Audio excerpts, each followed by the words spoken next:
the President and Chairman of Governing Council of the Chartered Institute of Directors, Alhaji Tijjani M. Borodo, FCIoD, the Director General and CEO of the Chartered Institute of Directors Nigeria, Mr. Dele Alimi, FCIoD, our guest speaker, Mrs. Victoria Ajayi, MCIoD, the Managing Director and CEO of TVC Communications, and all our distinguished participants. Welcome, everyone, to this powerful and timely conversation in celebration of the International Women's Day. I am Dr. Janet Adetu, and I'm honored to be your moderator for today's webinar. This year's theme, Accelerate Action, is a call to move beyond discussions and take bold, decisive steps towards gender equality, leadership representation, and meaningful change. Women across industries and communities are breaking barriers, they're driving innovation, and they're leading transformation. But we know that progress needs to happen much, much faster. So today, we will explore how we will push forward individually and collectively to create impact. We have an inspiring speaker in our midst. We will warmly welcome her shortly and warmly introduce her as well. And she's going to be sharing insights, strategies, and real-world experiences that will challenge and motivate us. And of course, this is a conversation. So I encourage you to engage, ask questions, and contribute to this dialogue. Stay tuned and well connected because we have a few prizes that must be won. So let's dive in and accelerate action together. I'm going to hand over now to our Director General and CEO of the Chartered Institute of Directors Nigeria, Mr. Dele Alimi, to give us his welcome remarks. Thank you. Thank you very much, Mrs. Adetu. It's great to have you here. Thank you for accepting to play this role. Our distinguished guest speaker, Mrs. Victoria Ajayi, I welcome you. The President and Chairman of the Governing Council, our Chief Host, Mr. President, you're welcome. My task here is very simple, and I'll try to keep it so, just to welcome everybody. I want to say thank you to you all for coming. The Institute has, in the last, not many years, been in the forefront of ensuring and deepening the conversation concerning the proper positioning of our female gender in the boardroom. In the last few years, we have organized programs that have gone a long way in consolidating that position. And this is not going to be a difference.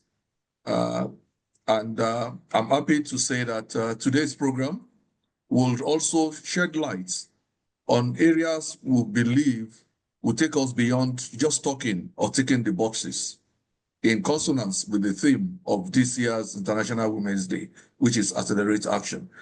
So distinguished participants, panelists, our guest speaker, on behalf of the Chartered Institute of Directors Nigeria, I welcome you and I wish us all a wonderful event this evening. Thank you very much. You're all welcome. Thank you so much, sir, for that warm welcome remark. I'd like to pass it on now to our President, Chairman of the Governing Council, Alhaji Tijjani M. Borodo, FCIoD, to also give his opening remarks. Over to you, sir.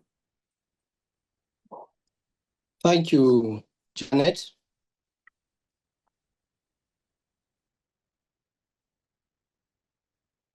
I'm happy to be here. I welcome everybody.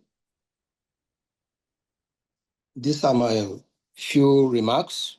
The DG has set the context of what we've been doing as a Chartered Institute of Directors.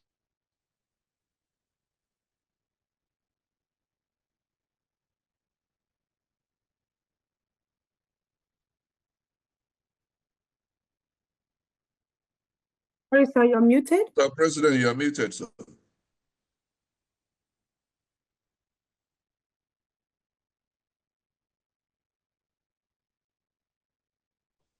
Sorry. Is it, am I unmuted now? We can hear you, sir. We can hear you. Yeah. But Okay. your Okay. Thank you. I have this, as I was saying, the DG has set the context, saying what we've been doing as an institute, and we continue to do it to support this cause of equality in all facets of life. Now, my remarks are very few, and I address you as members of the Governing Council of the Chartered Institute of Directors, Nigeria, our distinguished guest speaker, Ms. Victoria Ajayi, Managing Director, TVC, distinguished moderator, Mrs. Janet Adetu, CEO, JSK Consulting. And these great and wonderful ladies are also members of our institute. And I thank them most sincerely for anchoring this program today. To the fellows and members of the institute, our valued guests, associates, gentlemen of the press, ladies and gentlemen, it is with honor and profound sense of responsibility that I welcome you all to this webinar to commemorate the International Women's Day 2025.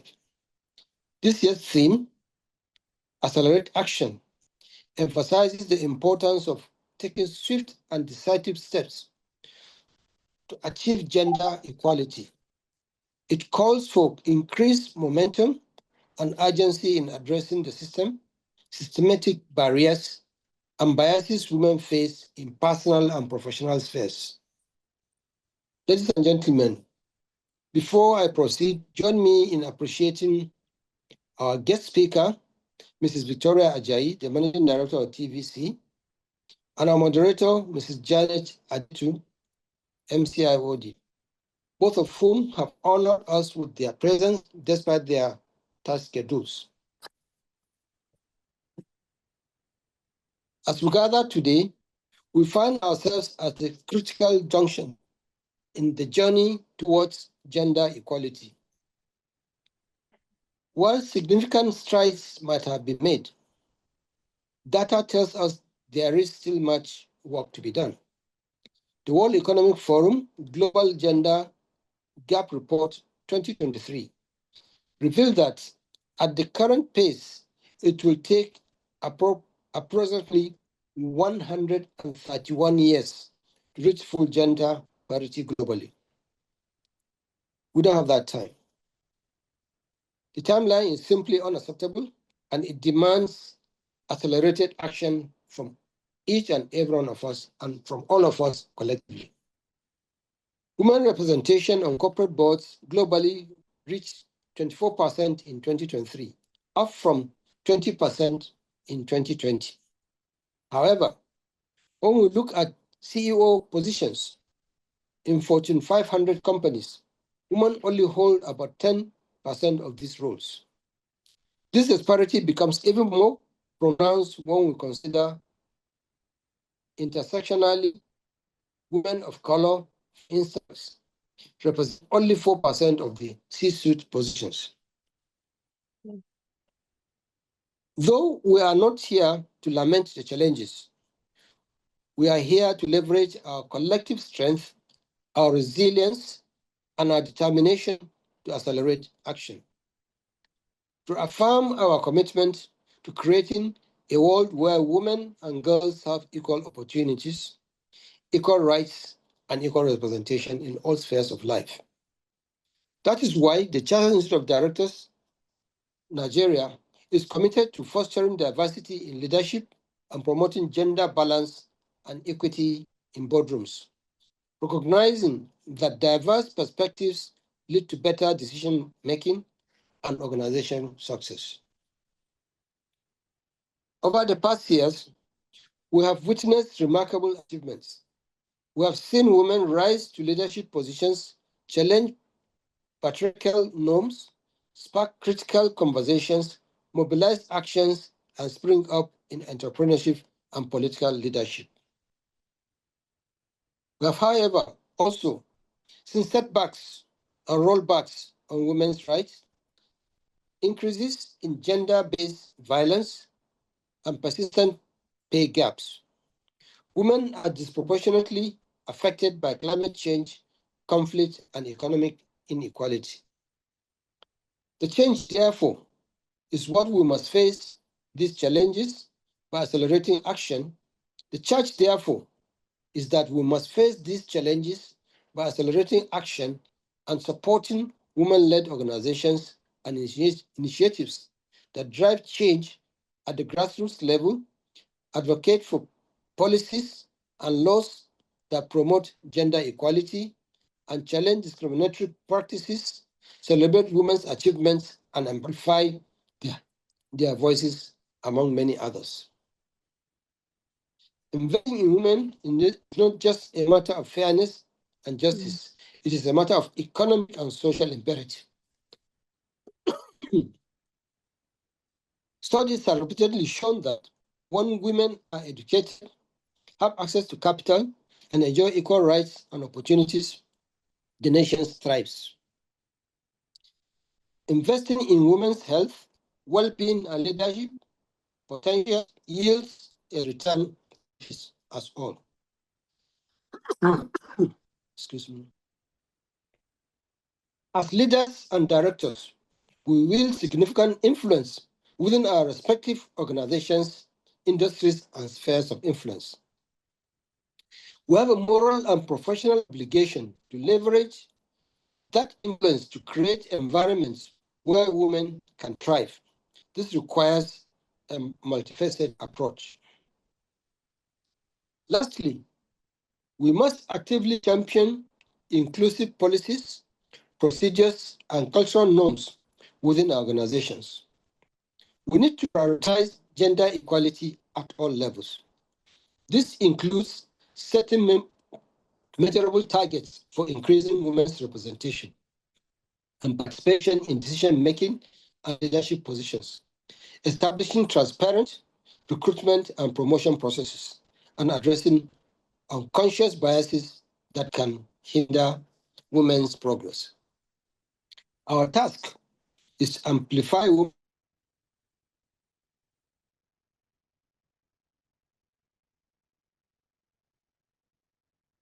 Oh dear. Okay. Okay. Okay, it's back. Mm-hmm.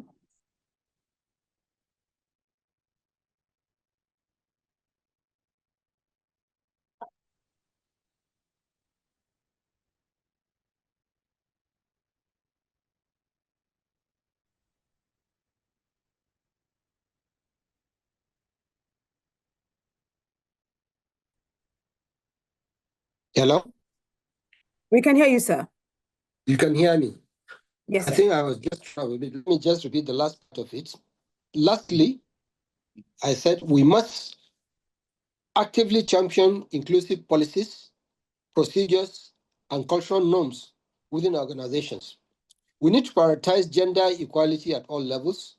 This includes setting measurable targets for increasing women's representation and participation in decision-making and leadership positions, establishing transparent recruitment and promotion processes, and addressing unconscious biases that can hinder women's progress. Our task is to amplify women's voices and invest in their potential and pave the way for them to lead.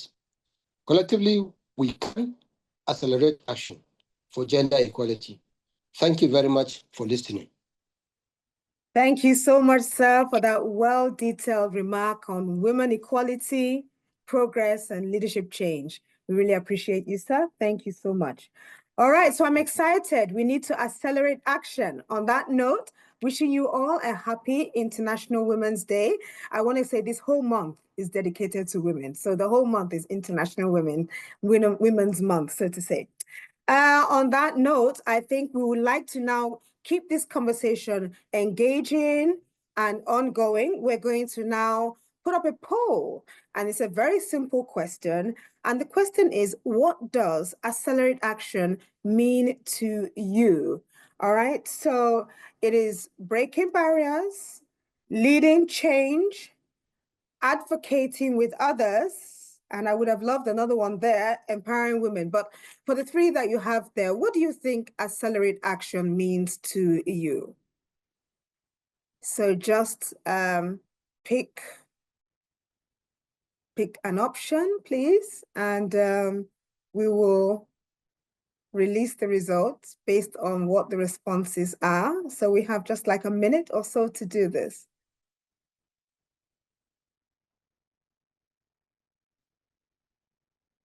So what does it mean to you? What does accelerate action mean to you?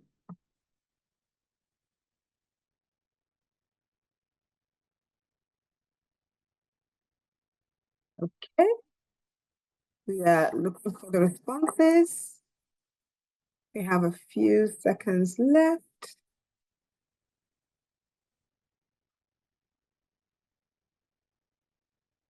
Okay, IT, please let us know if you've got some responses.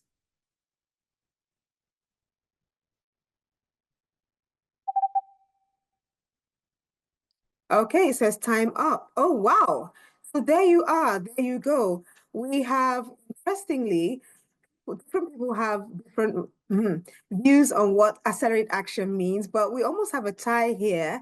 A lot of people are saying accelerate action means breaking barriers or leading change, but the highest so far at 43% is breaking, well, rather, accelerate action to you means leading change. And just behind that at 41%, accelerate action means breaking barriers. And 17% said means advocating with others. Thank you very much for that response. Thank you to all those that responded. And we're going to go right now into our conversation. I'd like to warmly welcome our speaker, and I'd like to have her profile up so that we can introduce our wonderful speaker, Mrs. Victoria Ajayi, who is indeed the Managing Director, CEO of TVC Communications.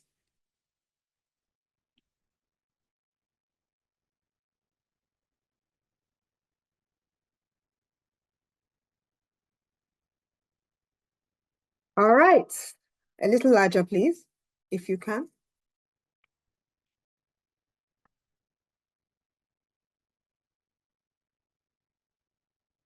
All right, thank you very much. And so I would like to warmly introduce our speaker for today, who's going to give us great insights into this wonderful, apt topic. Mrs. Victoria Ajayi, MCIoD, is a seasoned business executive and Group Managing Director, CEO of TVC Communications, overseeing TVC News, TVC Entertainment, Max FM Lagos, Max FM Abuja, and Adaba FM. She brings extensive governance and boardroom experience as a Global Governing Council member of ACCA, the Association of Chartered Certified Accountants, serving as Vice Chair of the Audit Committee. She also sits on the boards of a fintech firm focused on gender, finance, and financial institutions. A strong advocate for women's leadership, Victoria mentors aspiring female executives and is the author of The Precision-Led Woman. Through her YouTube channel, she empowers women to excel in their careers. Recognized among the top 50 women in accounting globally and top 100 career women in Nigeria, she holds a global executive MBA from ISE Business School, a master's in financial management from Liverpool John Moores University, and a BSc in applied accounting from Oxford Brookes University. She is an alumna of the executive programs at Cambridge and Harvard Business Schools, and a member of the Institute of Directors and the Society for Corporate Governance Nigeria. I warmly welcome you today, our wonderful guest speaker, Victoria A. Ajayi. Thank you so much, Victoria, for joining us today. Thank you for your time. And indeed, we're going to get right into this conversation. We're diving right in. All right, so let's start. Just as I asked everyone, what does accelerate action mean to them?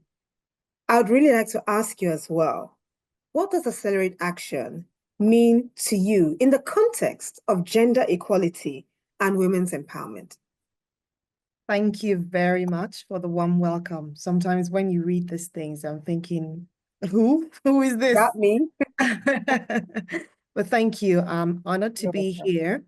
And we'll just delve straight into your questions.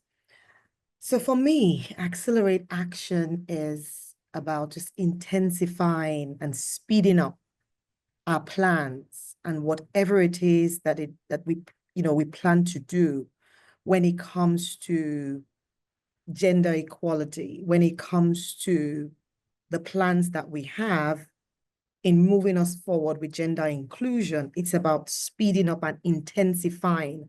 That's what I feel is when they say accelerate action.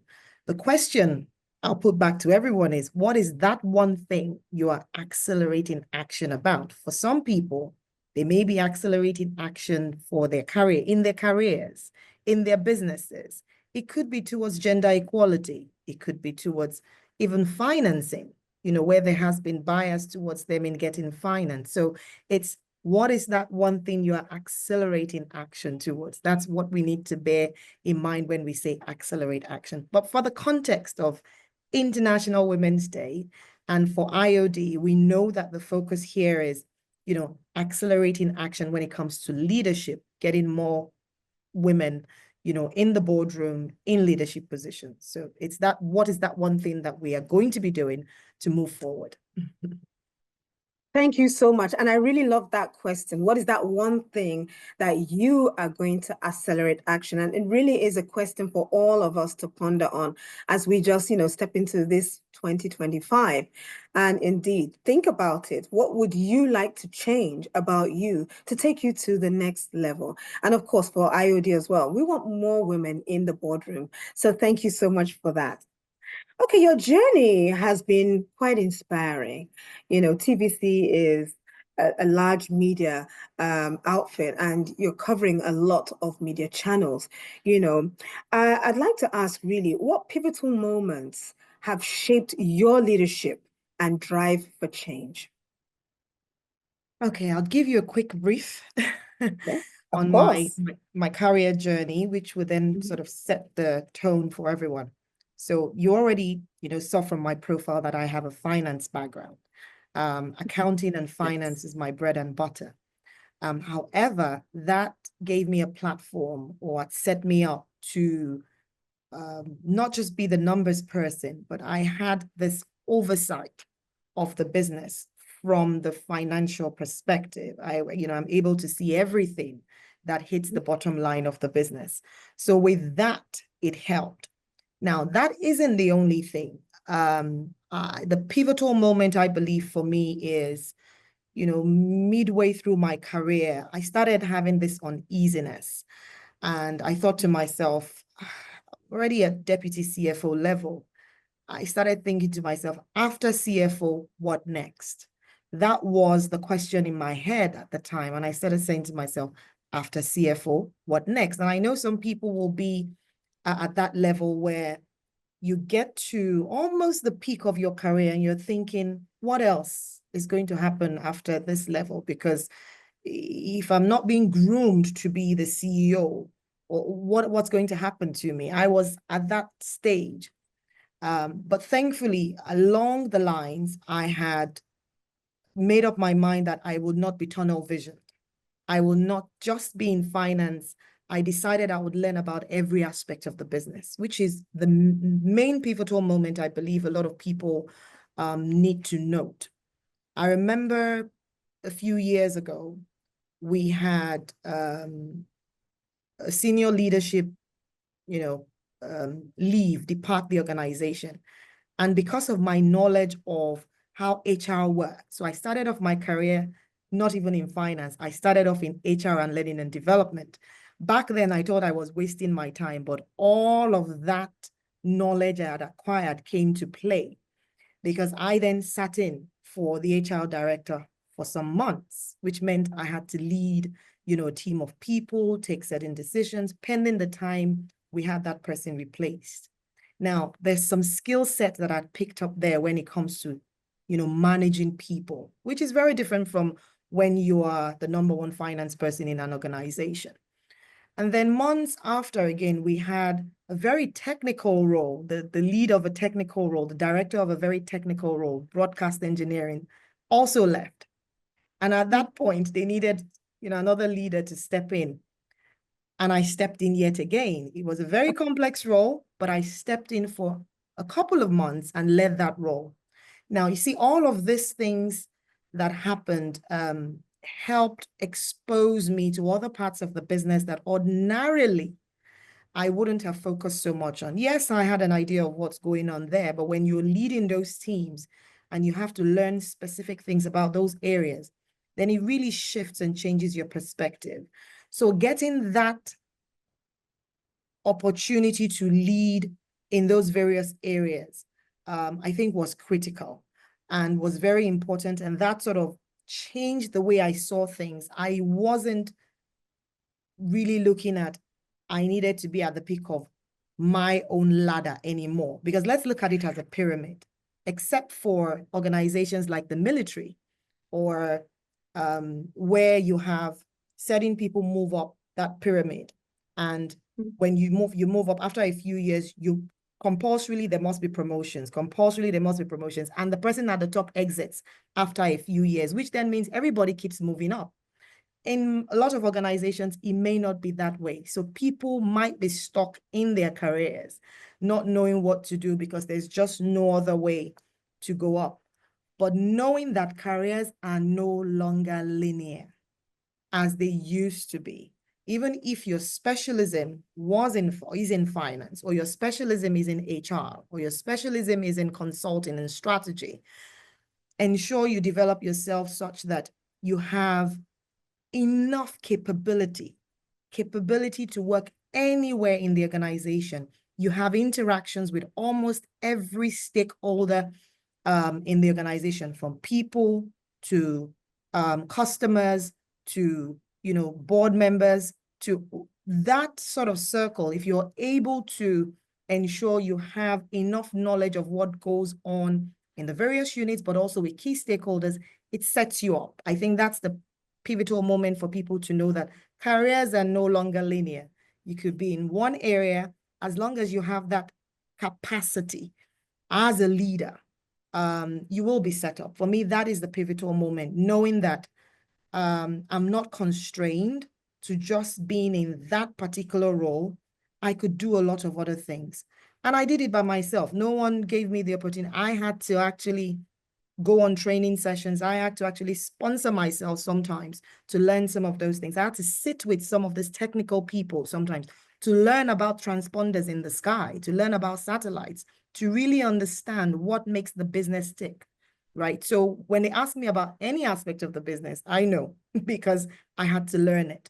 A lot of us make the mistake of just being in our own areas and in our own little corners, tunnel vision. Oh, I'm in HR, and so I'm going to continue to be the director of HR forever and ever. Absolutely not. You have to, broaden that skill such that you are then considered, because you have the broad spectrum of capabilities that can then make you that person that has this overall view. Yeah, I'll stop there. Wow, fantastic. Boldness, brilliance, and beauty. Wow, what have we learned here? The careers are no longer linear. You can't have a tunnel vision anymore. And what we're gathering from here is opportunities come our way all the time. How do we seize the moment? How do we leverage on that opportunity? What we're hearing you say is that even though you didn't know it fully, 100%, you went in and you dared yourself. You actually put yourself out there, made yourself, it's like putting your hand, I'm ready, I can do it kind of thing. And I really, really agree with you. You can't make yourself or stay in that comfort zone. Careers now are dispersing. You have to be innovative. You have to be creative. You have to take your own, career to the next level. And that big question, what next? Where are you today? where would you like to be in 2 years, 3 years time? What do you need to do to make that change? And if you're going along one path, you might be limiting yourself and your opportunities. What you have discovered is that you are multi-talented. And it's because you decided to, put that best foot forward and ensure that if opportunities come, you seize the moment. So Absolutely. participants in the house, you need to seize the moment and don't think that you can't do it. You have to cut the tea off and say, I can do it. And if you really think you're afraid, go in and do it afraid. Go in and do Absolutely. it afraid, because as you go along the line, you will begin to learn new things and you learn a lot more about you. It's about self-discovery, honestly, and becoming more self-aware. Thank you so much for those brilliant insights. Honestly, boldness, brilliance, and beauty all in one. Thank you so much for that. Wow. And that's teaching us too. Even if, see, there are new tricks, there are new skill sets out there that we should now take a leaf from. And you don't need to go and do a master's or pay any heavy fee. Just go online and learn new things that will accelerate your career forward. It's accelerating action. That's what we're talking about today. Thank you once again for that. Now, we asked at the beginning of the session before we started what people thought were the barriers, in one word, that women are facing today. And I come back to you with that. What barriers do you think women are facing today in leadership, in business, or even in the society? Okay, so there are many barriers, honestly. It stems from, if we want to start from societal norms, where just ordinarily women aren't necessarily being given the right opportunities. So when it comes to things like, just women not having access to land, for instance, because you feel, because of culture, because of, things like that, they say, well, it's supposed to be the firstborn who's a male. The firstborn male is the one who's to take the decision, not necessarily the female. So there's societal norms, I think, that we have to deal with. Even as little as things like appearance. Women will be easily judged for appearance. And there's also conditioning from the society. Women are designed to be primary caregivers. You never find a situation. In fact, it's usually strange where you find, you hear the word housewives, not house husband, right? So it's societal conditioning. People see it as, I'm okay to be a housewife. It's actually societal conditioning, because that is actually a bias. There's nowhere it is written anywhere, even from the great book, whether it's the Quran or the Bible, that we have to be the number one primary caregivers. Biologically, of course, we are nurturers and childbearers, but do we have to be the ones to be the primary caregivers as well as having demanding careers? So there is a bias with society to start with. There is also, when it comes to the workplace, of course, we have the main one where it's unequal pay. And this is very subtle, and a lot of people do not know that this exists, but a lot of women are seen as, in terms of maternal bias and unequal pay. There's a job, it's very technical, it's very demanding. The woman is going to have a baby or she's pregnant. She won't be able to do the job. So let's not even give it to her. Let's give it to someone who would not have to, carry the baby and do all of that. So already you're pushing the women out of the bracket. So those biases are there in the workplace already, because you're thinking for us women, and you're trying to, you're putting those biases there, out there. And even in hiring and promotions, that happens because there's a big task to be done. There are huge targets, and you know that the woman who can do the job, who is capable 100%, has probably just fallen pregnant. And you're thinking, if I give it to her, she's going to go on maternity leave in 3 months. I'm telling you, if there are people seated there in the room and you don't consciously take that decision, you will give it to a male, knowing that we have big targets ahead. She's going to go on maternity. She's going to be off for 3 months. Who's going to do the job? We're not going to meet the targets. Do you see? So you already have a lot of things working against us as women, that then dovetails into the workplace, which leads to bias in promotions, biases in hiring, even unequal pay because you feel, well, why would you're not able to do as much work as I can do. So we give the male maybe more than the female. So we have all of those things at play. But you see the biggest bias, which I think this is one that people may not agree to. And I put my hand up. It's against ourselves. It's really against ourselves. Yes. And when I say against ourselves, I mean personal. There is a saying that I like that if the enemy within us, if there is no enemy within, the enemy without will not be able to sneak in, right? Whilst all these external biases exist, we ourselves as women sometimes have things that hold us back.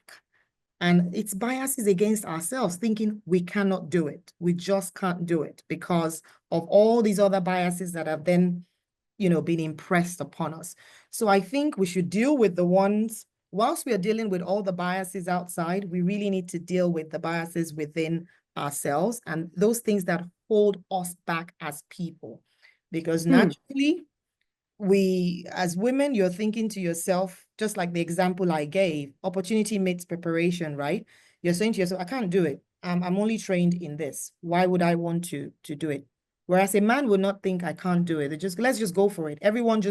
Nobody joins a role knowing they can do everything 100% of that role. No CEO today would think I'm stepping in, I can do everything. I mean, that'll be just being proud and delusional. You get into the role and you begin to learn the ropes, You may know some, to an extent, but you will not know everything. And it's the same with any opportunity out there. No one would know everything about any role. So just get in anyway. And then when you get in, you would see that you begin to learn and you begin to, you'll be exposed to so many things. So I think whilst the biases are there, the big ones, I think, in the workplace, societal norms are there. The third one I think is very important as well, that women face biases, is in when it comes to financial access, right? Financial access is one big area, and entrepreneurship, where women face funding bias for women.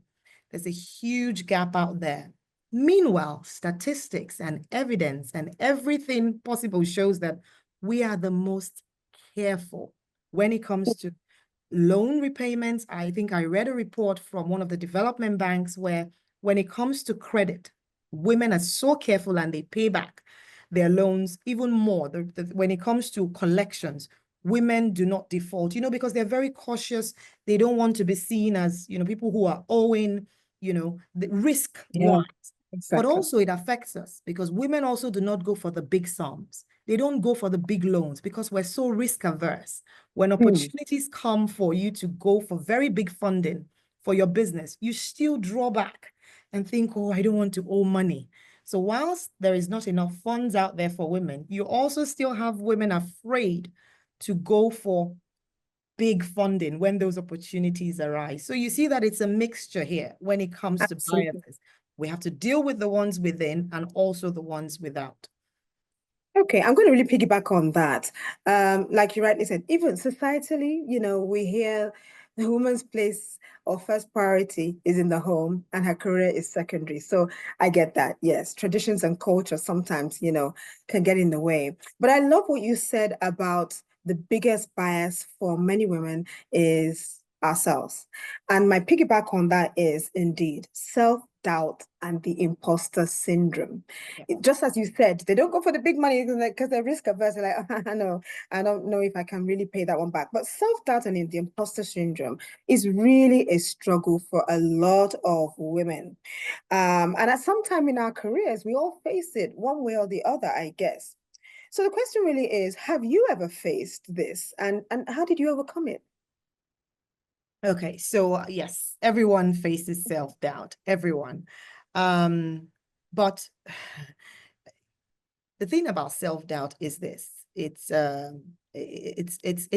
really conditioning that's there, and I dare say that it's not just women who face self-doubt, because there are many men here who face self-doubt. It's how we actually deal with it that matters. But because we have been conditioned for such a long time to be quiet, to be feminine in our nature. Don't be aggressive, don't shout, otherwise, you'll be seen as bossy and all of that. Those conditionings and those things that have already been put in our minds make the self-doubt even worse, when we doubt ourselves. But I think there are certain steps that we can take, because I mean, there are times where I say to myself, can I really do this? But then I just jump in anyway, and then get in the flow, and I think to myself, oh, actually, it wasn't that bad. And you know what? Even if I fail, let me fail forward. I've tried, and it means I'll learn lessons from it. Next time I will do it better. It's about knowing that, okay, what are the options? If I jump into this right now, I either fail or I win. It's A or B. Now, if I win, all good. But if I fail, I'm going to learn some crucial lessons. You see, when you fail, you see that mistake that you make, that shame or that whatever it is that happened, it would not allow you do that thing again. So you will learn very crucial lessons from that failure, which is why when you have self-doubt, it's natural, it comes. It has come to me so many times when it comes to presentations, when it comes to, I give you an example. There was a time where I was not on the board at all, and I was just called. The CFO of the group took ill last minute. And now I normally prepare all the papers for the board. So I knew the papers anyway. I knew all the numbers, I knew everything. And I wasn't even an attendee. So I wasn't a standing member of the board. Neither was I listed even as an attendee. But that was the opportunity, just 1 hour to, I just got called, say, oh, at that time, physical board meetings used to happen, before COVID. And Sure. so I was just told, oh, you're needed in the boardroom. You need to sit in for I'd never interacted with anyone, 1 hour to the session.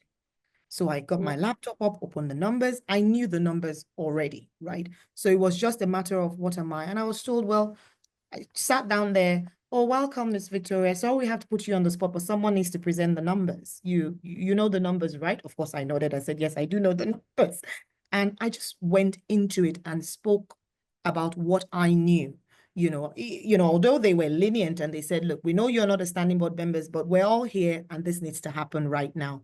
Now, if I develop jitters and cold feet and said, I can't do it, but that was a great opportunity and exposure for me there. I took it on, went in there and said, oh, apologies, please, if I mince my words, this is the first time I'm doing this, but these are the numbers. And I presented what I knew. They asked questions, and that was that was what broke the ice between myself and board members whom I never even met or knew before. Do you see? So I think being prepared was, helped for me, but just jumping in anyway. And then I got feedback, and then I knew for next time, if this happens again, what do I need to do? So what I started doing going forward was anytime I knew there was going to be a board meeting, I prepared whether I was called or not. It's true, because they could have called me. I prepared, and that was what happened. So my presentation was actually that good. I then became an attendee. In case anything happens, you stand in and you do the presentation. And this is where I see opportunity meets, preparation. Okay. Fantastic. So just jump in. Absolutely. What you're saying here is like self-doubt, the lack of confidence, it's not going to go away. No. You're the only one that's going to tackle it. So the only way you can get rid of self-doubt or the lack of confidence is to go out there and try it. And even if you fail, at least you would have tried. And even if your voice shakes, just speak. Yes, even absolutely. If you speak. Own whatever it is that you know. Absolutely. Now I know that everything can't be that rosy, and there's some women in this webinar today that are probably facing challenges, in their place of work. So I want to just ask you as well, have you faced some challenges in your career, and how did you actually navigate those challenges? Okay, so there are various challenges in my career. There's been personal, there's been family-wise, and because we're talking about accelerating action here, I think we should bring it home and really look at what affects women. I remember a particular challenge I faced, because we all have seasons in life. Absolutely. And people are at different stages of their lives and their careers. And this was a time in my life that I really wanted to focus on work. I wanted to put in all of the hard work and, you know, just be focused and be career driven.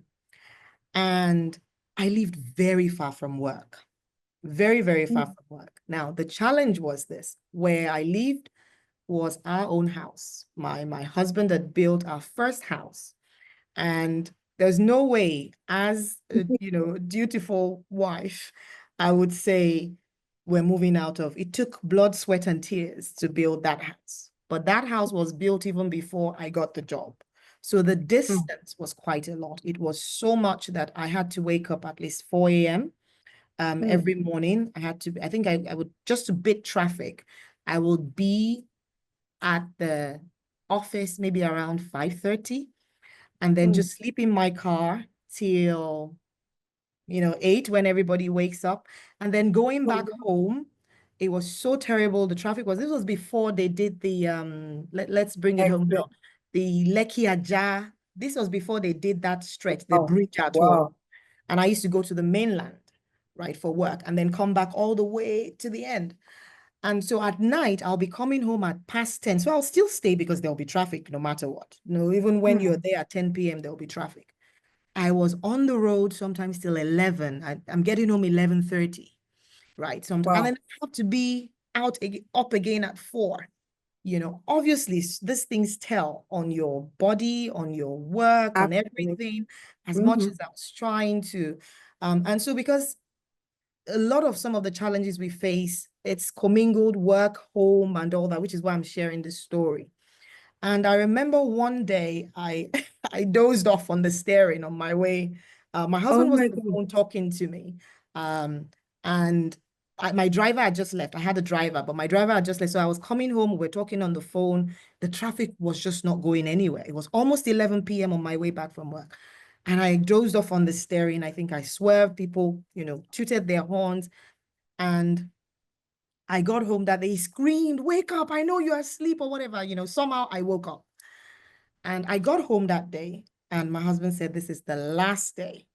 We're moving out of this house." I couldn't say that because, like I said, this is something we built with blood, sweat, and am I going to say, let's move out and go and rent somewhere and all of that? So I kept on doing my work. I kept on managing the home front, but there were pressures, right? Which were somewhat would have affected my work, but was also affecting me personally. But you see, that happened, and my husband himself, obviously through prayers as well, I was praying to God that, Lord, speak to me. Your life is important. I don't want to have to bring up this conversation. You know, he said, you know what, we're moving out.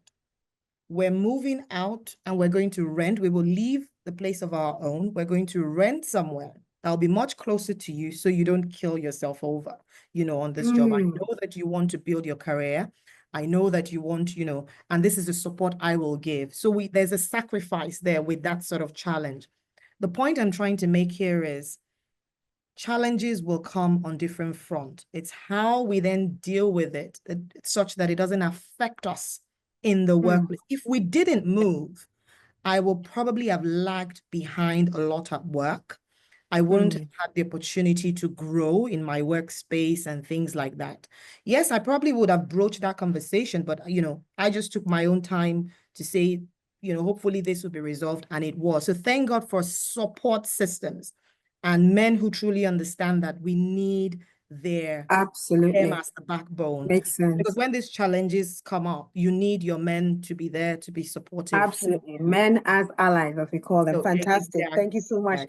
And thank God for your life. Absolutely. All right. Now you are a female CEO, group CEO, managing lots of subsidiaries under one roof.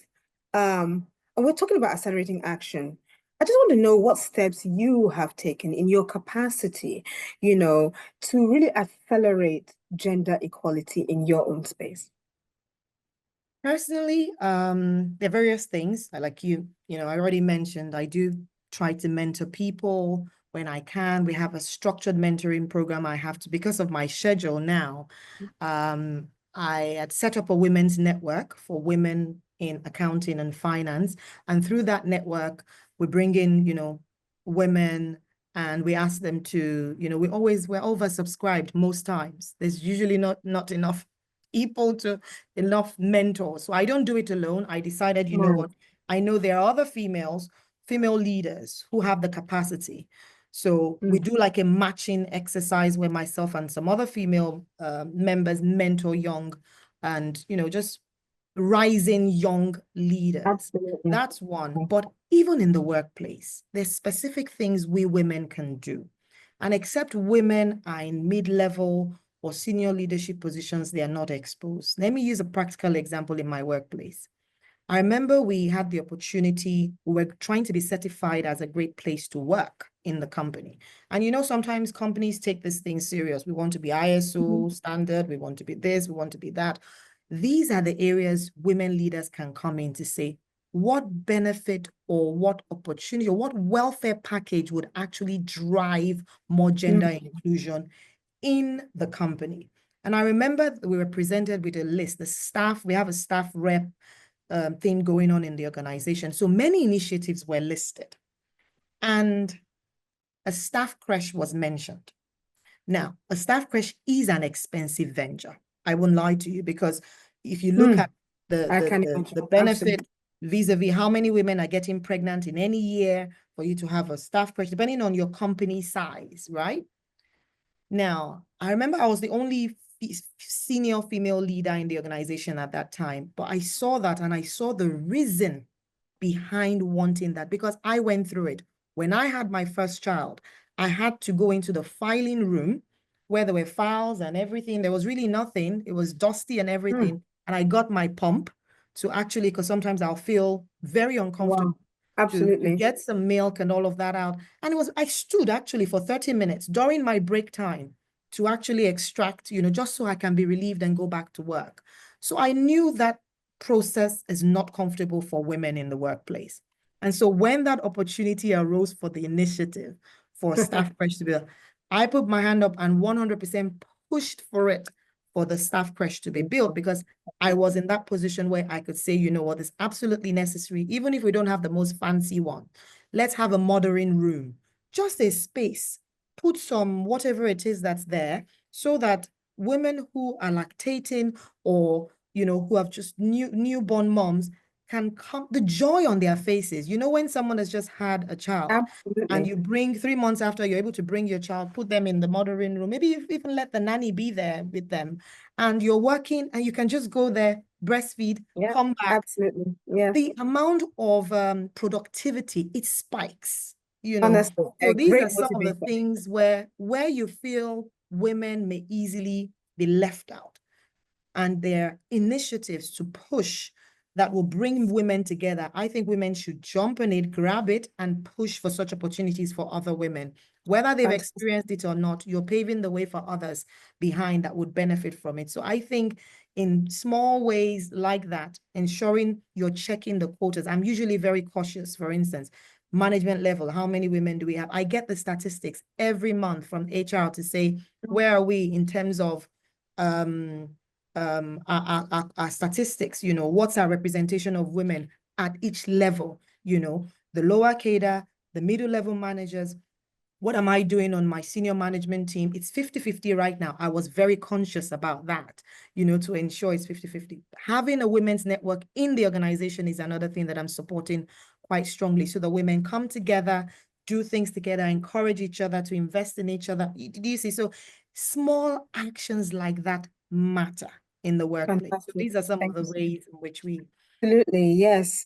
And honestly, the women will feel more inspired, more motivated, and productivity will just go up higher. Fantastic initiatives. Great. So in a couple of minutes, so that we can get some more questions quickly through. And honestly, great initiatives. And I think we should take a leaf from that. Women now, they're still underrepresented rather, in the boardroom. Right. And even when it comes to leadership roles, some people think it's a stroke of luck or something like that. But what strategies can accelerate the rise to decision-making positions? What do women need to do to really put themselves out there and become more visible for these positions? Okay, so permit me to reference my book.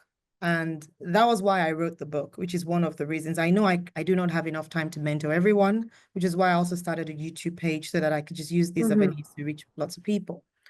Now, in that book, I detailed a model, a 5-point model called the BLAST model. Now, in there, the number one strategy I think women underestimate a lot is visibility. People think I do a good enough job, I'm excellent at my job, and I know my onions, therefore I should be promoted. And they get very irked when the opportunities come and they are not promoted. And they're not They're chosen. not given the opportunities, because it's the empty barrel that was making the loudest noise that got that promotion. And you see, it's the way of the world. In every system, in every organization, there is people play to win. You need to know how to play to win. And if you want to secure that leadership position, you want to get that corner office, you need to start with the B of that, my model, which is how to brand yourself. You as a person, you as a woman, you must be you incorporated. Victoria Ajayi Incorporated. See yourself as a company. Yes. If you see yourself, yes, Victoria Ajayi ambassador. Incorporated. How do I look as a company? You know, do I look like something and Sons just under Ikeja Bridge? Or do I look like, you know, a truly, you know, global company? Do I look like, you know, even a national or regional type of company? How are you positioning yourself? And when I say how you brand yourself, visibility is very key, because you think people know you. Nobody knows you. They don't know your capability. They only have a perception of you. Now, if you don't actually put yourself out there and be visible to people and interact with people and speak up at meetings, where there are meetings, you walk into the room and you go and sit right at the back of the table. Why? When there is, go right there, go and sit right next to the CEO. Let the CEO know who you are. Let the decision makers know who you are. Let the board members and stakeholders and key important personalities know who you are, right? If you don't make yourself visible in certain ways, then I'm sorry, when those opportunities come, you probably would be sidelined. Not that you don't know the job, you do, but nobody knows you. So let's assume we're all in the room right now, Mr. Date. We're all just seated together and we're talking, because some decisions are made like that. Oh yeah, we need to, you know, recruit or fulfill this role. And senior leaders are talking, oh, we know this person, he's great. We know this person, she's great. And someone just mentions your name and everybody goes, no, I don't know her. I've never interacted with her. You do know your onions, but they've never interacted with you. They've never seen what it is, because you just don't put yourself out there. They will give it to the other person who doesn't know half as what you know, but is always there on project, speaking up and things like that. So knowing how to play the visibility game is very, very important. I mean, I can talk about this visibility game in so many ways, but I think 3 key things people need to leverage when it comes to visibility is 1, use media. The reason I say use media, you leverage media and platforms. A lot of people do not know that it's just a Nigerian factor, I must say.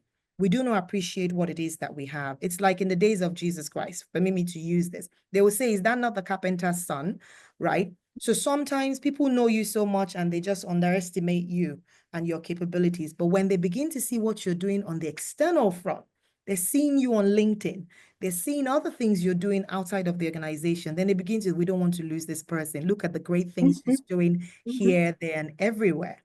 So leverage those platforms to actually, you know, show what it is that you're capable of doing.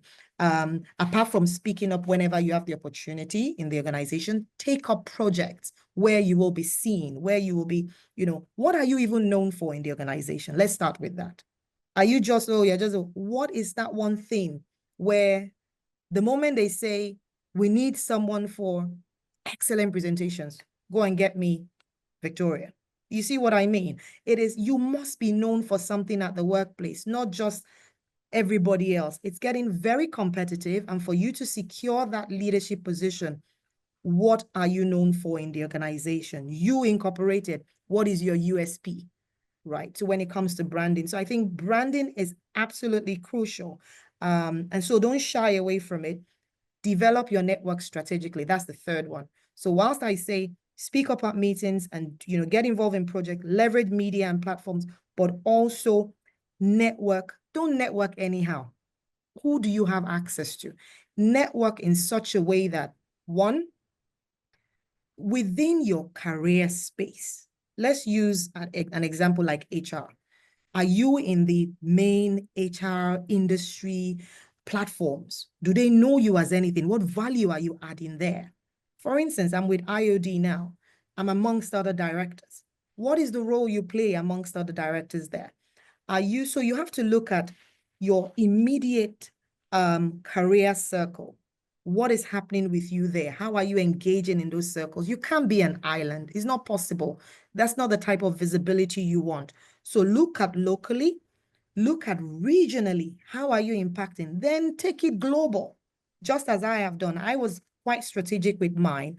My very first board position was global before I actually went on a global board before I became local, because I think when they began to see that, oh, she's on a global space where, you know, we have over 250,000 members that we lead. And then, so if she's on a board where they lead over 250,000 members, and I'm chairing, I was part of the remuneration committee, and then now I'm part of the audit committee, how much more on a local level? Do you see? So remove yourself from the space where if you feel they're not noticing me, that's fine.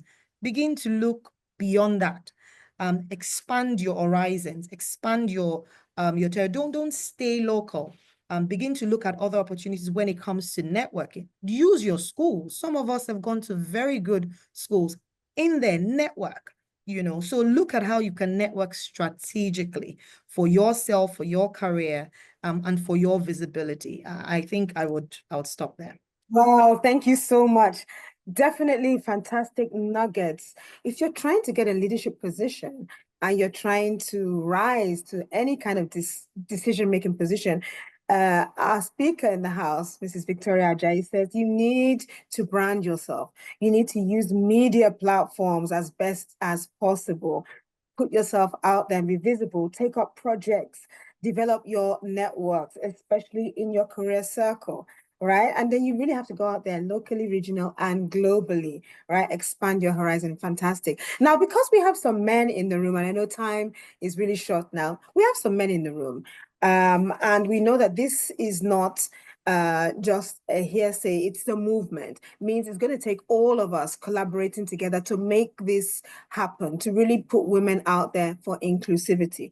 And so I just want to quickly ask you, what role do you think men, you know, play in driving this meaningful change, you know? And if anything at all, can you quickly share some lessons that you have learned when it comes to navigating these male-dominated spaces? Okay, so I would say to everyone here, men are our biggest allies, because the very systems that we sit on, the laws, the policies, the entire, from the days of the whole old, it was built by men. So we as women will be deluding ourselves if we think that we can do it without the men. Let's be factual here.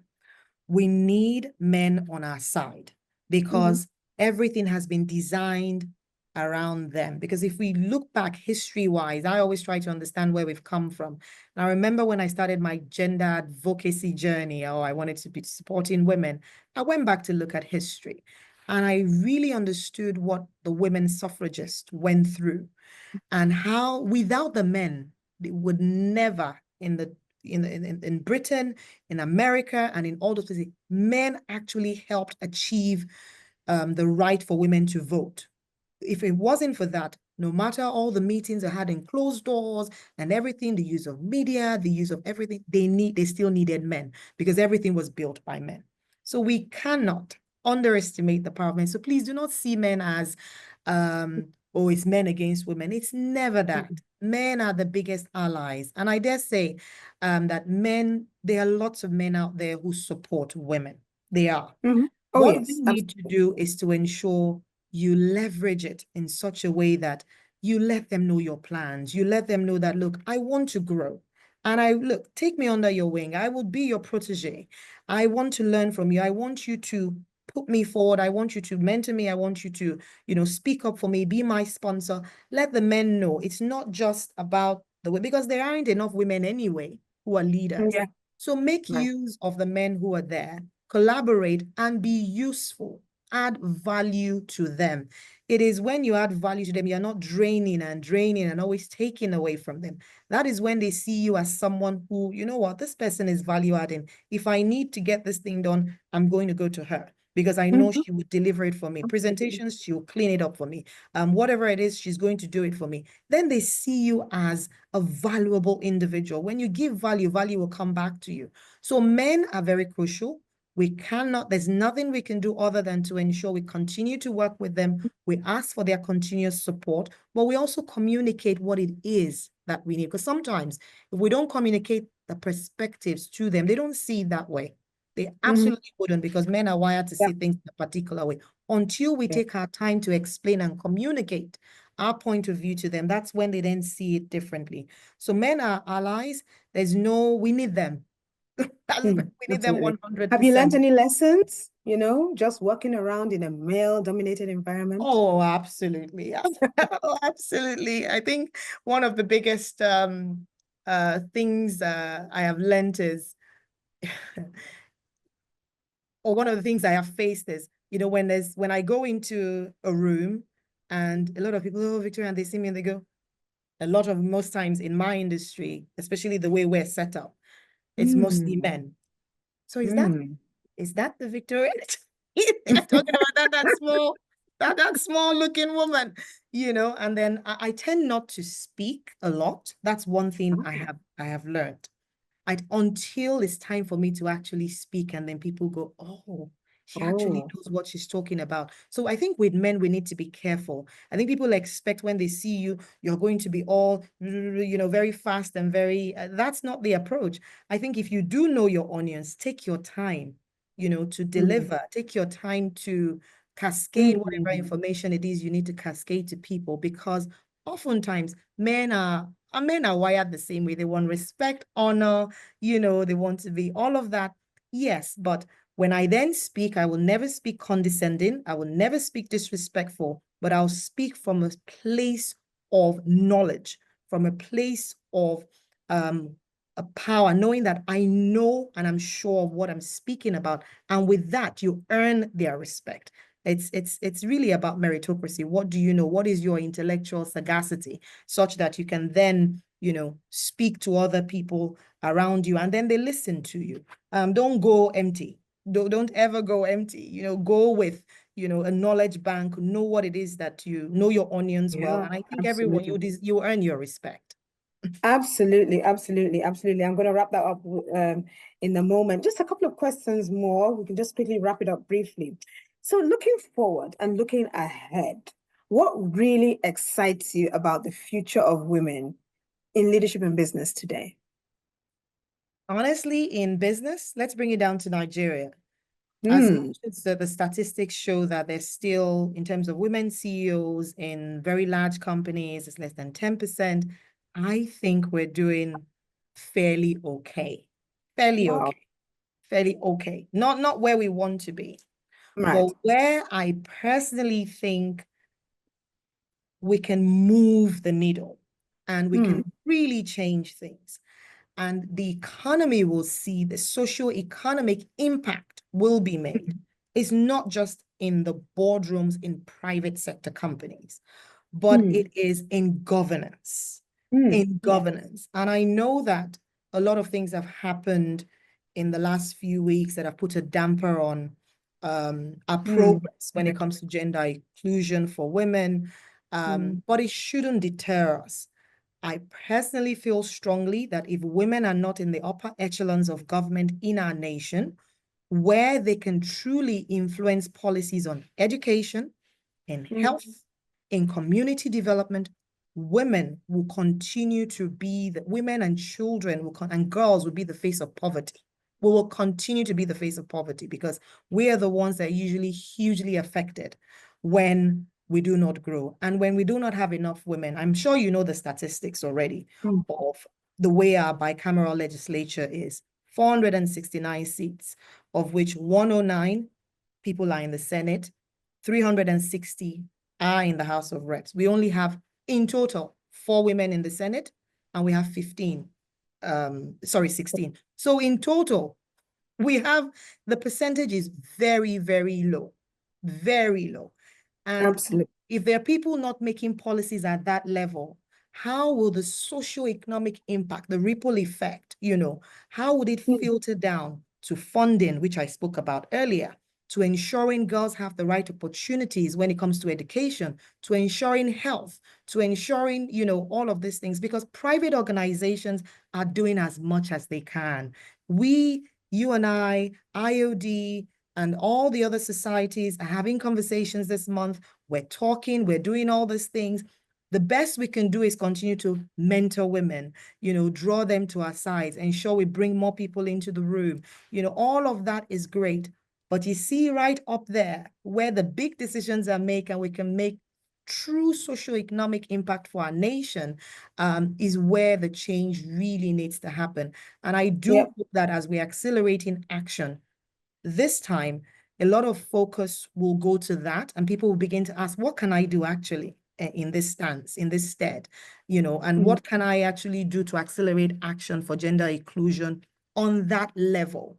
And I would implore, permit me to say, people to go and read up right now on the gender reform bills, because that is currently ongoing. And that, I think, will move the needle and change the game for everybody in Nigeria.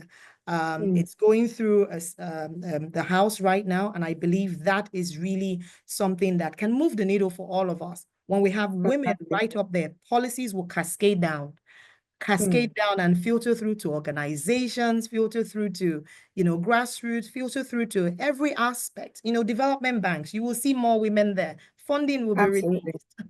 I can see your passion, like all of us. In just a sentence, please, if you had an opportunity, that opportunity to implement one policy globally that would accelerate gender equality, what would that be?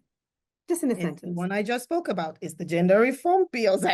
Gender reform bills. It absolutely is that. It's passing it and ensuring we have more women at the upper echelons of governance. That is, can you imagine, Mrs. Adetu, can you imagine if we had equal female governors in Nigeria, if we had equal representation in terms of on boards, if we had, can you just imagine what the nation would look like and what that would add to the GDP of the nation? There's actually an estimate, I believe, by one of the very large firms who do all of this that shows that if we had gotten to that level, I think about $300 billion would have been added to the GDP of Nigeria in 2025 if we had achieved maybe even 30% representation.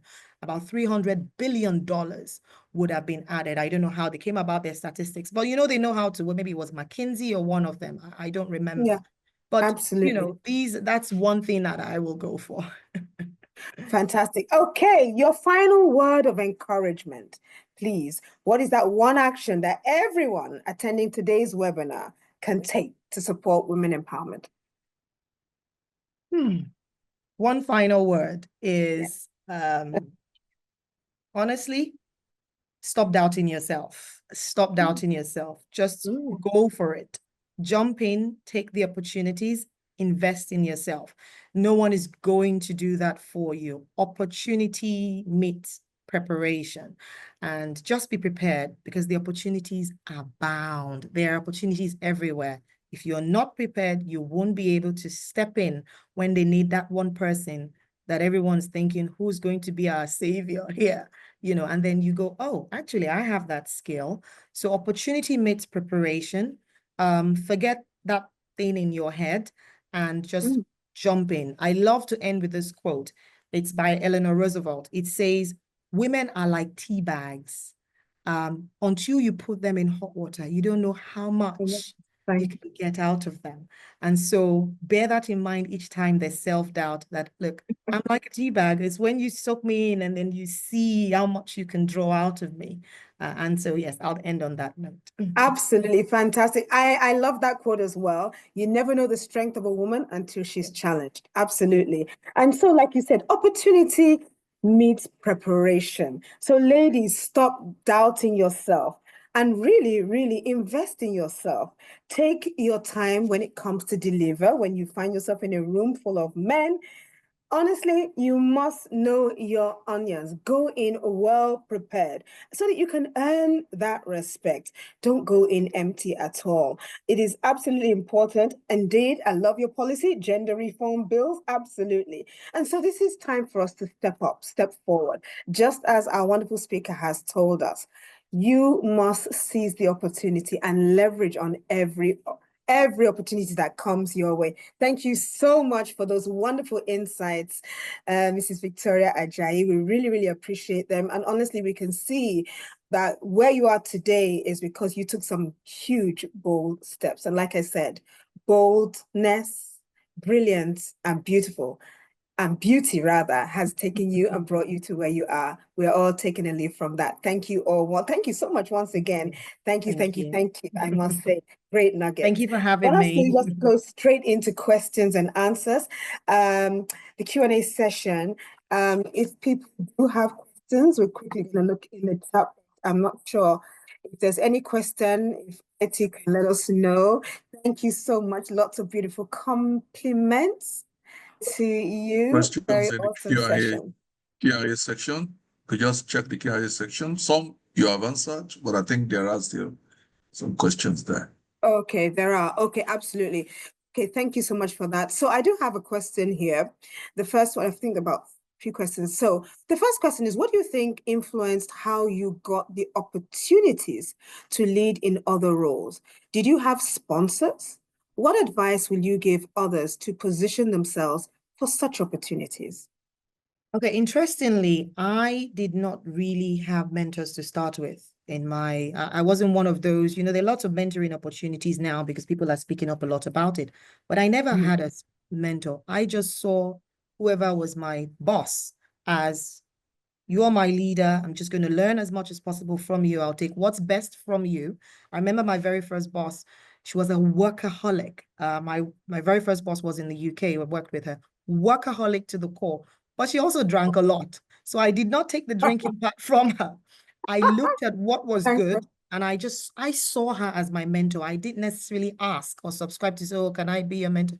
So automatically she was mentoring me, right? Neither did I have someone I called a sponsor, but because the consciousness is there now, I believe when you do see, you see yourself somewhere, you know where you want to go, it's good for you to identify those people and say, you know what? It's actually now that I have mentors. I didn't even used to have mentors before. It's now I'm in a CEO role and in a bigger role. I'm now looking ahead and saying, look, okay, I need people to guide me with certain decisions before I'm responsible for more than 500 people here and their livelihoods. I need to be able to, get some guidance from people who have walked that path. And then I sort them out deliberately. And I'm getting those sorts of mentorship. So at every point in time, whether it's unconscious or cautious, be deliberate. Seek out people specifically, but know what you want from them. Don't waste their time. I know a lot of people who come and say, mentor me. When I ask them and I send them a schedule of answer these questions, how do you want to be mentored? They don't come back. You don't waste, you see, they don't waste my time. So you need to know what it is you want from a mentor. What exactly are you seeking from them? And then you go for it. Once you know that one thing that you need from that mentor, tell them that's what it is, and then they can guide you accordingly. But there are many ways to it. Some are just mentors at a distance. Some are mentors close that and some you be deliberate. Ask for it if you have to. Absolutely. The power in mentoring, we can't really overstate it. It is absolutely something that we all need mentors at whatever stage in our lives. We all need mentors, absolutely. And coaches as well. Thank you so much for that. Let's see, Awuzi says, and she's speaking about children here. How are we intentionally helping boys and girls understand that they can fail and they can also succeed? How do we handle failures of our children? Now, I don't know what failures of our children means, but maybe challenges, I would say. I'll take the question from a different angle. I think when we're talking about gender equality here, we make a lot of mistakes, even from the home. And this is the societal conditioning where when we're nurturing children, we automatically make certain roles for females and not for males. Whereas all children should be taught to do everything.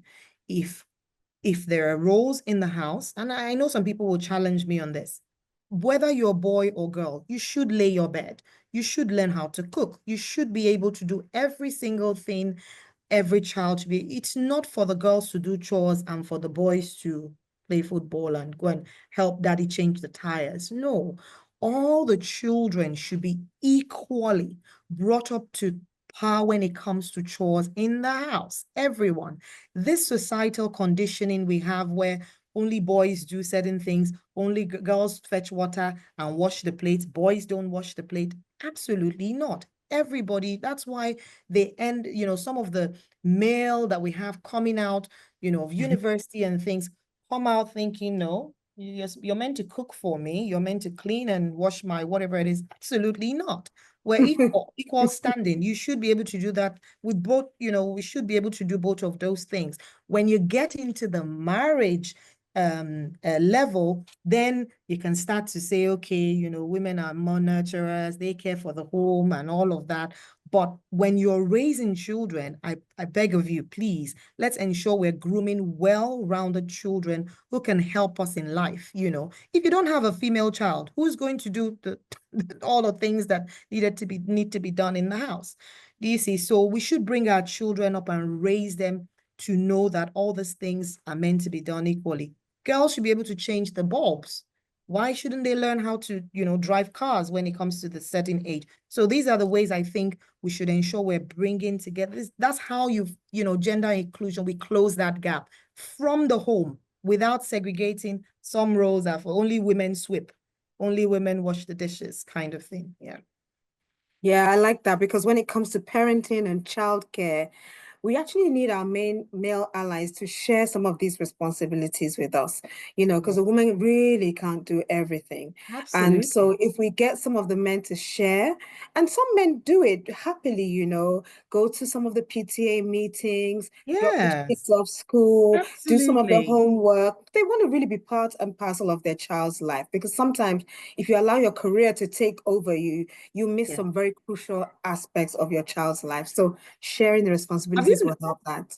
Have you noticed the trend, actually, just to chip this in, that we have a lot of male hairstylists these days, and they do makeup artists, tying gilly. Oh my goodness.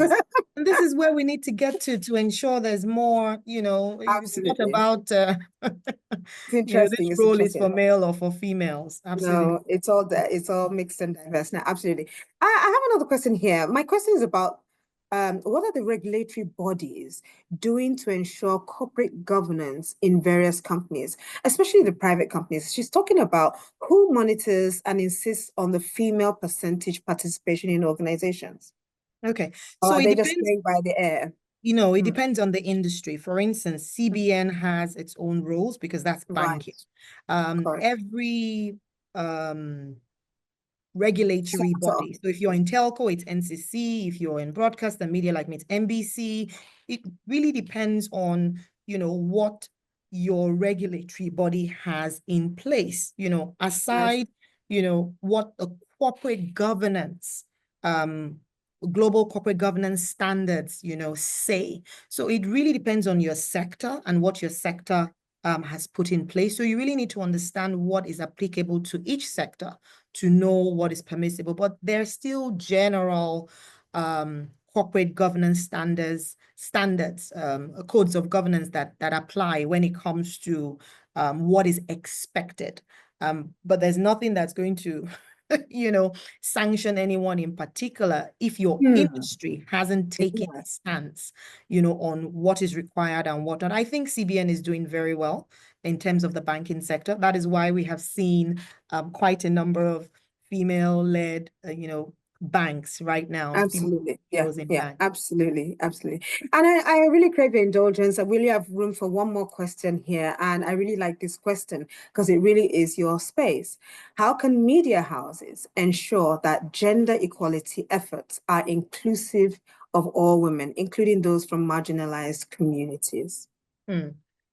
There are lots of ways, and it's about creativity, and it's also when you have women at the helm of affairs. So I'll speak from my own perspective. For instance, in my company, we have an all-female-led show, talk show, which has been running for 12 years straight, every single day, Monday to Saturday. We even introduced pidgin version of it because we wanted to reach people at the grassroots as well. So it's having specific initiatives like that where just women from all walks of life. We have diverse women on that show who just come and talk about everything that's happening to women in the society. And in a month like this, we've invited a number of female speakers. Normally, I mean, we're business. When people come and speak on the show, they have to pay. But in a month like this, we've invited quite a lot of women because it's Women's Month. Just come, speak to other people. Let them hear from you about your business. Let them hear from you about what it is you do. So we open up opportunities months like this so that women can be heard and whatever it is they're doing. So we have women from tech, women in finance, women in energy. We had, for instance, an entrepreneur, Mrs. Ibukawoshika, who came on the very first day. She opened up the month for us to come on the show. So having such a platform, we give opportunities for women, but also we ensure coverage, of women when it comes to whether it's women in politics, participation, and things like that. We ensure we have coverage of women as much as possible. Whether women are available to speak or not, we go out there, we find them, and we get their perspectives because it's just important. They make up 50% of the population. Absolutely. Wow. Fantastic. Great nuggets, great nuggets, great nuggets. And indeed, your platform, your media house is a great initiative to really spread the word for equality, inclusivity for women. Thank you, thank you, thank you once again so much, Victoria. We've really, really learned a lot from you and your real life experiences. I really want to say thank you all also for participating and for listening. I think we're going to dive right into the element of prizes because I promised that there are prizes to be won. Thank you once again, Victoria. So we have a few prizes that will be won, just three prizes. We have 2 spa vouchers, free spa vouchers. And I want to say the first thing is that first voucher, can we display the voucher, please, for people? I sincerely apologize for any question that wasn't raised. We're on a timer here, and we really have to respect the time of the Institute. So thank you once again. But we will take these questions and pass them on to Mrs. Ajayi for them to be released or posted on the platform of CIoD. Okay, so we have this gift voucher. It is a spa voucher. Can you scroll up a bit more, please? So that we can actually see the spa voucher. And I have to say, this is courtesy of Massage by Kamal Spa, who's offering 2 tickets to the lucky winners. The first prize actually is a door prize. And I'd like IT to tell us who won it. And really and truly, it's the prize for the very first person who logged in, the first to log in on this session, who came in probably before 5. And who is that person, please?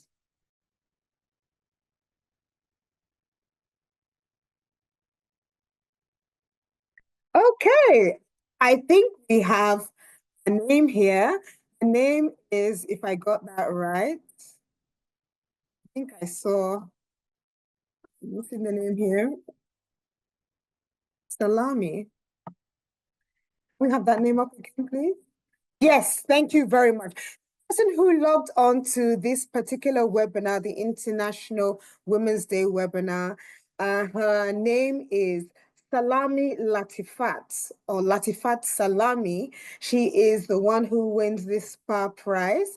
Please, we'd love you to give your name, email, telephone number, put it in direct message to the Chartered Institute of Directors platform. Well done for you for logging on first. We're just telling you that, you know, CIoD doesn't play around with time. We started on the dot of 5 and the platform was opened 4:45 and she was the first to log on and she definitely wins that prize. Absolutely. So well done, well done, well done. Latifat Salami, you will get that prize. So please go and pamper yourself just as our speaker has told us. And I mustn't forget her book, Blast. That Blast book, please. You must go out there and get that book because you need to brand yourself. You need to make yourself visible. So go out there, go and have that relaxation that you truly need. The second SPA ticket is going to go to the first to the dial. First finger to the dial, please. And the question really is, and I think I'll leave it to IT to tell us the winner here. When was the Institute of Directors chartered? What year? And if you can tell us the date too, great. But when was the Institute of Directors Nigeria chartered? First to the dial. All right. Oh. Oh my goodness, we have interaction here. Okay, IT, please give us a name of the first to the dial that you think has given us the correct answer. 1956. Oh, wow. No. Chartered. We just recently became chartered. So give me a name, please, so I can announce the winner of the second SPA voucher.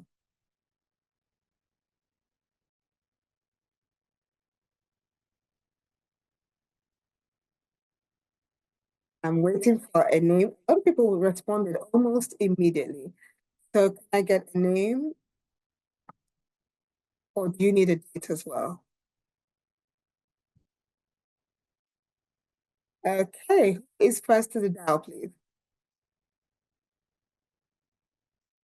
Okay, I think I'm getting some.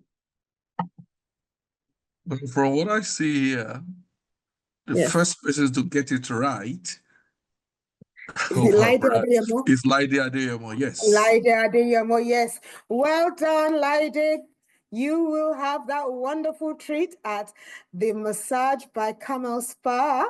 So congratulations to you as well. Please go and make use of the voucher. It is time bound, okay? So please use it as quickly as possible. And indeed, we will be so happy for you to go and have that relaxating spa. Can we quickly show the third and final voucher? And this is an important one as well for that lucky winner, first to the dial.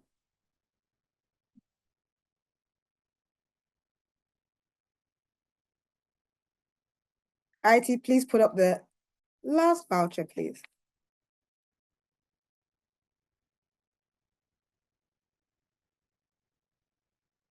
All right. Okay, so who is this lucky winner who will now have an opportunity to experience executive coaching for 4 weeks? It's a complimentary gift valued at $1,000.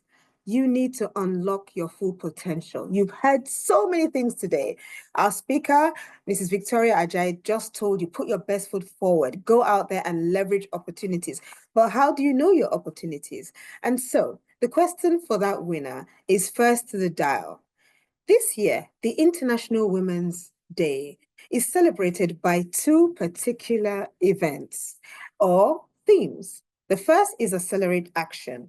I'd like you to tell me what is the second theme for 2025?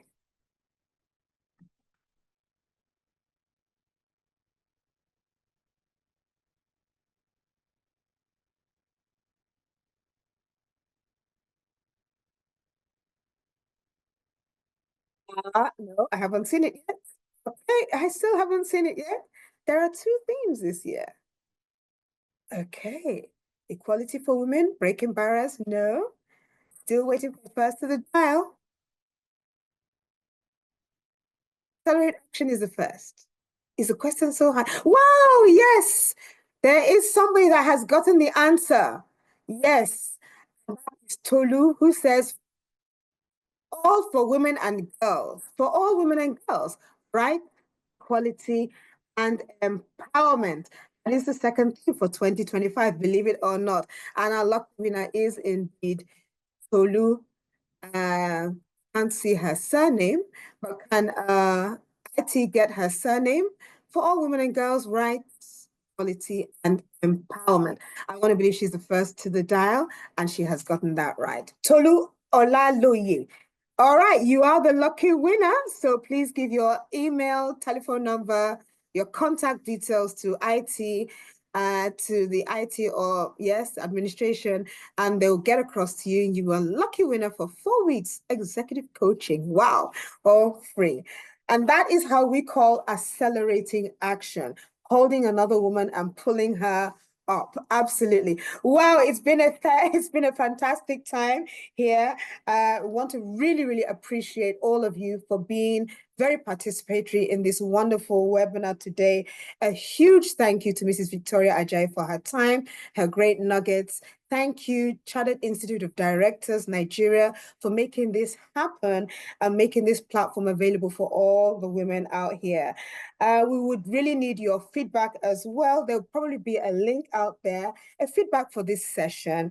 And I'm going to hand over again to Mr. Dele Alimi. He is the Director General, CEO once again, for his closing remarks. Thank you all once again. God bless you.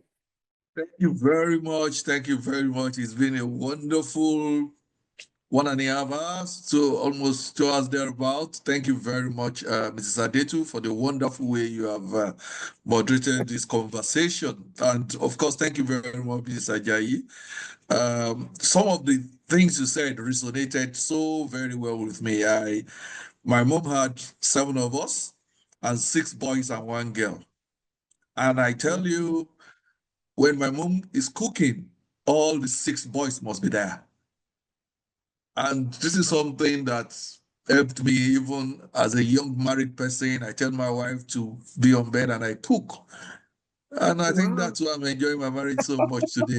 I agree with you. And what you said about the man not being an enemy is also very important. It's important that the cooperation of men is also sought, and we also help in ensuring that we have a very conducive environment for our women to blossom. And it's a wonderful thing to do. When women blossom in any society, you will see the difference. I thank you very much, madam. It's been a wonderful evening. I've enjoyed it. I've seen the comments from our participants. They've appreciated the way this conversation has been held. It's wonderful, and we look forward to more of this. Let me say this openly now. We used to have our women directors committee. Now that has been enlarged into the women group of the Institute, which is to be more inclusive and to bring in more women. So I want to implore every one of you to please join the women group. Let us make it as vibrant as the WDDC was. And I must say, one of the most vibrant committee that we had. And I'm not surprised that we're also able to pull this off today. I look forward to an even more vibrant women group of the Institute. I thank everyone for being here. I thank our wonderful speaker. I thank our wonderful moderator. And of course, I thank the organizers. And I also thank Mr. President for being with us here today. Thank you very much, everybody. And I wish you a very, very wonderful evening. Thank you. Thank you so much, sir. Thank you.